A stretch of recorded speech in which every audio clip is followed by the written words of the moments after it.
Hello, music multiverse listeners. Welcome to Beyond Your Radio. It's that time again. Put on your favorite track pants, reheat your double double, grab your favorite bag of kettle chips, and find out what albums our panelists have brought from Canada. Welcome to Albums from the Leaf 2024, episode 3. On the panel tonight, the woman who loves her Chesterfield, and that's not the name of her cat. Damn! Deb Armitage Hicks Maloney. Hello. Hang a Larry or a Roger. Our driving panelist, Jeff Young, couldn't make it today. If you're not familiar with what a hang a Larry or a Roger is, in Canada, that's a left and a right.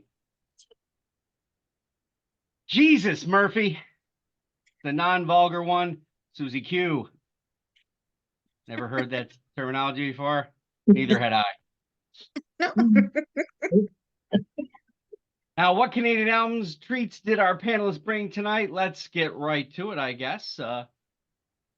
We're going to, I have to do 2 picks tonight because Jeff couldn't make it. So I'll throw those out at the end.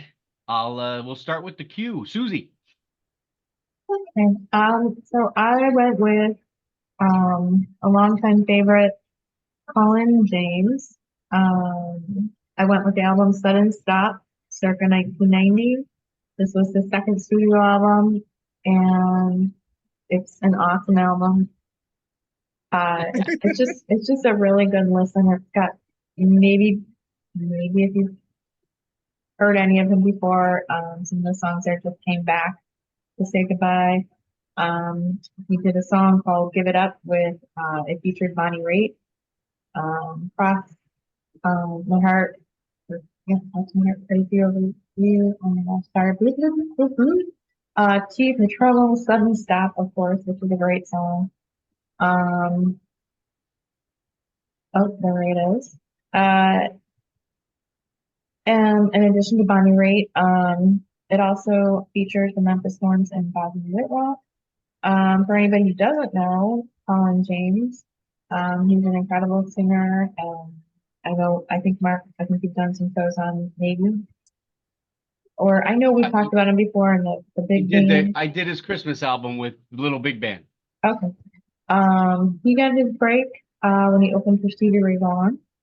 That was in 1985, and then Vaughan took him all over the United States. And then James went out on his own and put out a gazillion albums. He's yet another one of those Canadian artists that didn't get as much acclaim and notice as he probably should have. But it's never too late. He's a good singer, and you can listen to his album today. Good job, Susie. I like. Excellent pick. Yep, very good, very good. That was a cassette that is still. I can't believe it still works to this day. I did get the CD because you never know what's going to happen with a cassette. Oh, wait a minute. I can't play it in any car but one. So it's getting to the point where the cassette is just a relic.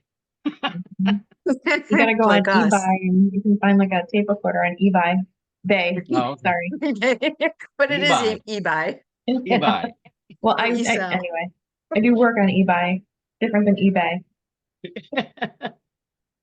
You tired, honey?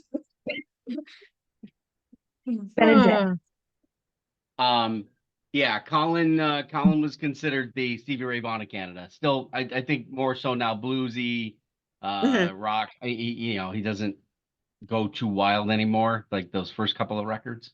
But he's still today. I don't know how many albums now. It's got to be in the double digits, I would think. Yeah, I don't think so. Excellent pick. Deb, what did you pick? I chose Sum 41. Does This Look Infected? It's their second studio album from 2002. And Sum 41 formed in their hometown of Ajax, Ontario. I'm not really sure where that is. I didn't look to see if it's closer to Windsor or to Toronto. I don't know. It's there in the cleaning fluid aisle. Okay, got it. Sounds good. Their name came from they formed their band 41 days into the summer before their senior year of high school. So cool.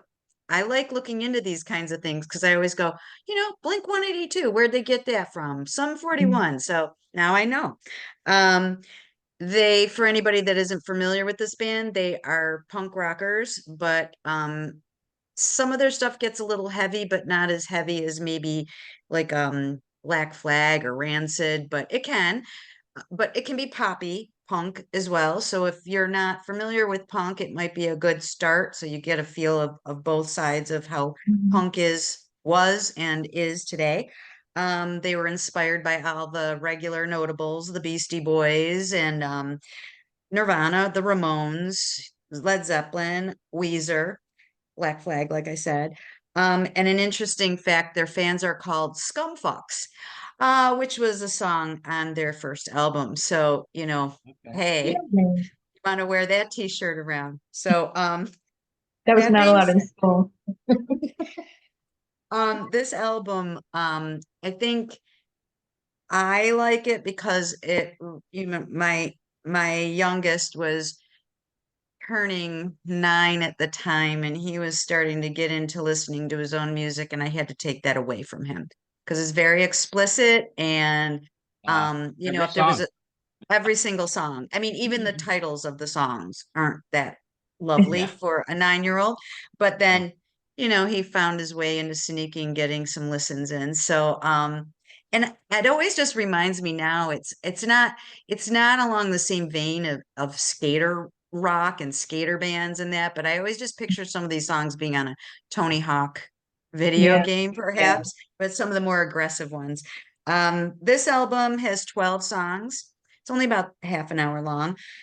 It's a little different than their previous album. It's more aggressive and dark. And in 2002, they released the album, but they were writing these songs in 2001 and into 2002, and was very like influenced by 9/11 Mhm. and the hatred in the world. And so a lot of these songs have to do with suicide, drugs, just anti-establishment, hating war in general, HIV, hating technology and what it's doing to people. And that was 22 years ago. And Yeah. they were, complaining about we're just always using technology to make our lives easier and we don't become better people because of it. Um, I would say for anybody that's not familiar with them or even familiar with punk that much, it would take you a couple listens to maybe warm up to some of these songs. Um, if you get depressed easily, maybe don't read the lyrics. But if you get more out of a song by what the lyrics mean, by all means, read the lyrics. Put your little, you know, earphones in when they talk about their scum fucks. But otherwise, if I want to just if I'm in the car and I had a bad day, it's a good album to listen to. Yeah. So that's why I chose them, and I learned something about them too. That would, they're a mosh pit, when it comes on, that was it, I probably Warp Fest or something like that, Warp Tours or Yeah, whatever. yeah, Yeah. Warp Yeah. Tours. I have not seen them live. Okay, well, I guess since I'm going to do two picks and I kept them both in an avant-garde, this is not going to be for everybody. So I'll start off with one that's you're you got to be in the mood for this, and then the other one is a different kind of avant-garde. So let's go off the rails and let's go with the UneXpect. That is the name of the band and their album In A Flesh Aquarium from 2006. I know. Immediately, people are fast forwarding to my second pick. Hang on, you might be intrigued. I didn't just do this to go wild. All right, hang in there. I mean, they're from Montreal, Quebec. They should be sophisticated. That was terrible. But anyway, they are an extreme metal band that features a unique amalgamation of different metal subgenres, like progressive metal, death metal, black metal, heavy metal with melodic tones. You got entanglements that go from a vaudevillian approach to the circus of musical mayhem. So not only that, it's European classical, medieval, you got opera, gypsy jazz. Oh, that is. Electro ambient noise, which kind of runs on the Skinny Puppy level. It hints, but no longevity there. And then, of course, circus music. Okay. So to give you an idea, the song titles: Megalomaniac Trees, A Clown's Mind Trap. Oh, wow. And hey, at least they didn't go to the mime. And they had and they finished with Psychic Juggle. Now, the album In A Flesh Aquarium won the 7th annual Independent Music Awards Vox Pop vote for the best hard rock metal album. Vox Pop. Yeah, that's obscure. It does have a vibe of something that Mike Patton would do. Faith No More. Oh, Okay. But, if that gives you any indication where he might be, there are tons of session players on this record for what it is, because of the amount of violins and clarinet and keyboards and loops. And then, of course, the vocals, the vocals. And then a female vocalist who's doing something interesting, like is if she's, so she's the opera part, right? So it's completely off the rails. And if you like that kind of stuff, it is definitely on the avant-garde, and it'll catch you and be, the unexpected thing you would ever listen to. Give it a shot. Who knows? You may fall in love with it, or you may be taken to the hospital. well, I liked your Pepe Le Pew imitation. How Yeah. long have they been together? Did you say? They started in I want to say in 2002 or something. Hang on, let's see if I have. Yeah, because you referenced that album was 2006, wasn't it? Yeah, 1996 to 2015. Mhm. They only released a couple albums. I think most of the things is this touring, right? Crazy touring to keep things going and being out there. But Okay. so that's my first one. Now, avant-garde again, but in a different way. So my final pick tonight is the Crash Test Dummies, Mhm. The Ghosts That Haunt Well Me. done. This is Wow, this is the first record that was ever released by yes, them. yeah.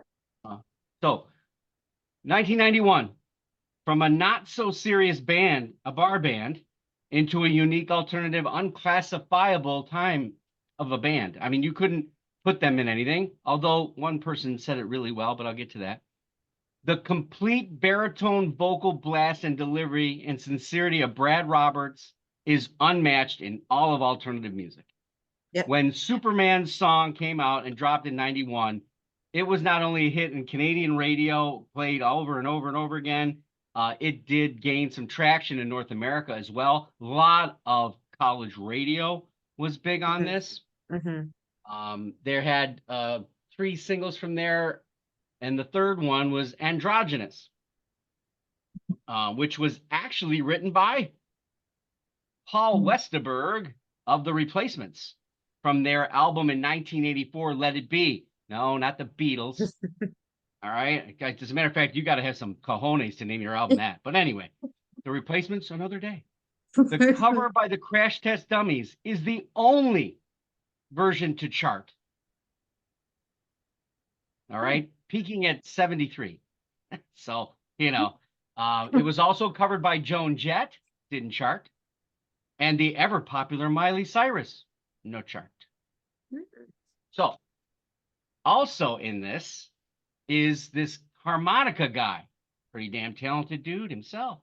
His name is Benjamin Darville, Darvill, or as he's known in other albums I have, he is Son of Dave. All harmonica song written and stuff. Check him out. That's pretty cool stuff. It's kind of different as well. So the band at the time was described by one music rag as ever smug, collegiate folk pop humorists. All right. So while it may seem like that's a pretty good description at first, I'd say the further you go with this band on this and listen to this album, there's more reality and depth than you would expect. No, I'm not talking about the band before the UneXpect. No, talking about more than you expect. The smug, I think that's jealousy of the baritone of him, right? That's my Yeah. pick. That's my thought process. So I love the cover. I don't know if anybody knows what it is, but that's Gustav Doré's illustration of The Rime of the Ancient Mariner by Samuel Taylor Coleridge. This is truly one of the Canadian albums you should hear before you die. That's right. There is no category of this. I'm making it up now, and I will do this every time around the show. This is a Canadian album that you need to hear before you die. I don't know if there's 1,001 that you should hear before you die, but there's a lot. Okay. They're still around today, so you can go down a rabbit hole as their sophomore record actually became a huge hit in the United States. God Shuffled. Yeah. Yeah, I don't think I realized they were Canadian, or maybe I knew at some point and didn't retain that fact. So I wouldn't even have known to have picked them, but if I did, I definitely would. His voice, there no, you One can of a hear them kind. one time and then you'll always know that that guy is with the Crash Test Yeah. Well, Dummies. it's sort of like a movie plug that you're like, how did you manage that? Well, what's the song called? What? Yeah, that's not going to get played on radio. No, that'll be number 10 on radio. But yeah, Where were they from in Canada? Did you say? Yeah, I don't think you said. I didn't know. I didn't say where they're from. My fault.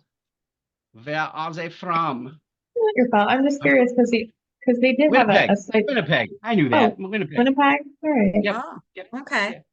Yep. A lot of great things come out of Winnipeg. I'm not kidding. Crash Test Dummies, other bands.